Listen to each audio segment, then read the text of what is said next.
coming up. Let's do it. I want you to get excited about your life. Here we go, in 10. Stand by, camera 6. If it's happening now, we're going to deal with it now. Stand by, Dr. Phil. This is going to be a changing day in your life.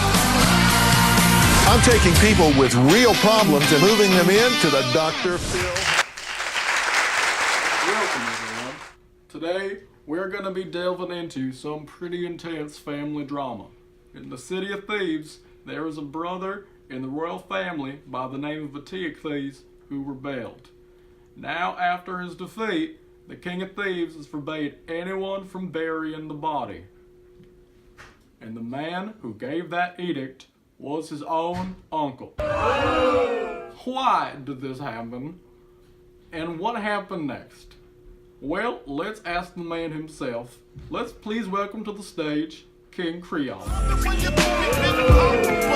your hands in the air if you's a true player.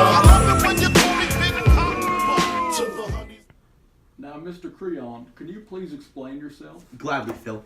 I can call you Phil, right? Unless you want a boot up your butt, you most certainly will. Alright, cool.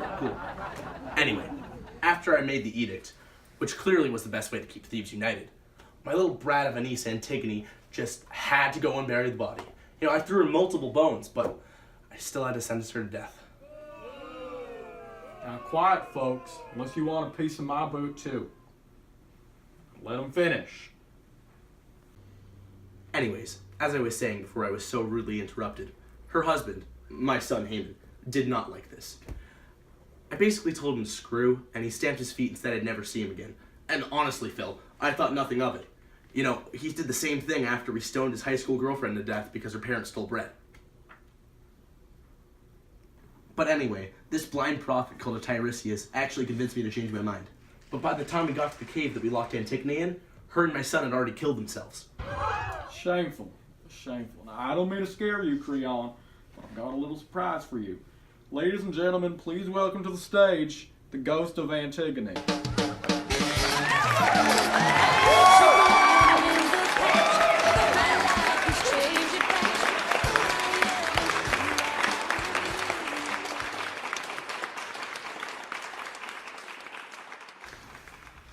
Forgot you're a ghost. My bad, man. So I have a question. Why did you feel the need to disobey your uncle's edict? Because he was disobeying the laws of the gods. But you knew that that would result in your death, correct? Yes, fully. And you did it anyway. Of course. You did it knowing that it would result in your death. You know that saying, is it better to speak or to die? You somehow managed to do both. Now, while these two drama queens try to hash it out, let's head back to a commercial break. Pringle. Welcome back, everyone. During the break, I actually received word that we have another guest here to help us sort out the truth in all this nonsense. All the way from the underworld, Antigone's dearly betrothed and dearly departed, it's the ghost Haman. Work. You see me heavy work. You see me do me dirt. And some me better work. When you walk a line. I'm in the cafe, Thanks a lot, Dad.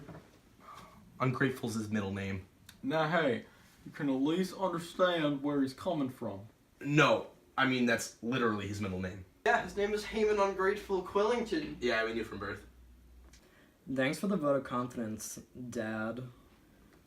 Now, Haman, what exactly did you find unfair about your father's edict? Well, above all else, I thought he was being an idiot. The people of Thebes saw Antigone as a hero. They would all turn against him. I simply, calmly, and rationally suggested that a man could admit his mistakes and learn from them. Now that seems fair. Like you said, Mr. Creon, you even admitted that you were wrong. Now wait a minute. He left out a lot in that story. Specifically the part where he called me a woman for disagreeing with him. Because you didn't listen to me. You never listened to me, Dad. Because you can never make a point without throwing a hissy fit. You just don't understand me, Dad. Now sit down, fellas. Let's figure this out. Now, Creon, you say your son is too young and immature for his opinion to matter. That's correct. Were you born stupid, or has the wine gone to your head? Now wait a minute. Because he was right. The edict was too harsh. But I did it for the good of Thebes. Well, let's discuss what else you've done for the good of Thebes, shall we? Now, during a drought, you banned bathing of any kind. Yeah, and now there's not a drought, and Thebes is united. Yeah, I'm sure they're all feeling plenty united with their body odor and lice. And another thing, during a famine, you ordered that all children under 5 be killed and eaten for meat. Yeah, and now there's not a famine. It's not my fault babies are both useless and delicious. You make me sick. Now, Creon, just because something works doesn't mean that it's morally right. Morals schmorals. My edict united Thebes. See, I was worried it would come to this. Well, Creon, I have one last little surprise for you. Coming all the way from Colonus to challenge you for the throne, it's your brother-in-law, Oedipus. His palms are sweaty, knees weak, arms are heavy. There's vomit on his sweater already. Mom's spaghetti, he's nervous, but on the surface he looks calm and ready to drop bombs. But Where are the stairs? They should be right in front of you. out he open. Ow! Try turning around. Ow! Everybody's Ow! Zeus! Ow! Hey, inbreeder, you're supposed to go up the stairs. you better lose yourself in the music. The moment you own it, you better never let it go. You only get one shot, do not miss a chance to blow. This opportunity comes one.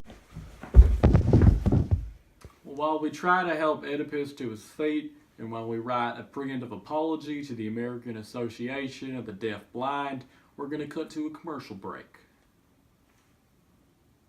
Pringles?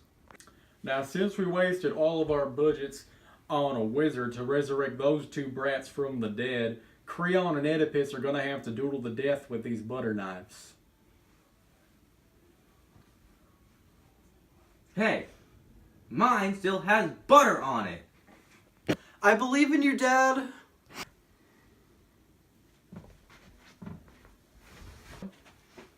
Thanks, sister daughter.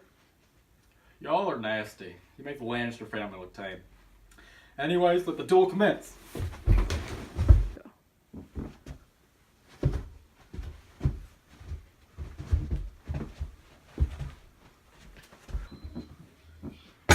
Seriously? Ugh.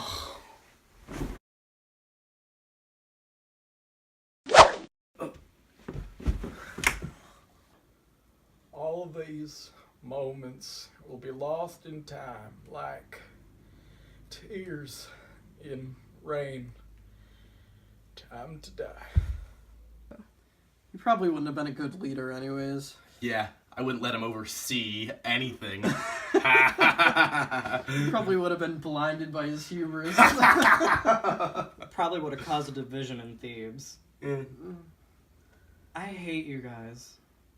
Well, let's be fair to my dad, though. We can't see the future. Yeah, but he couldn't see the present. But really, this is all in poor taste. Yeah.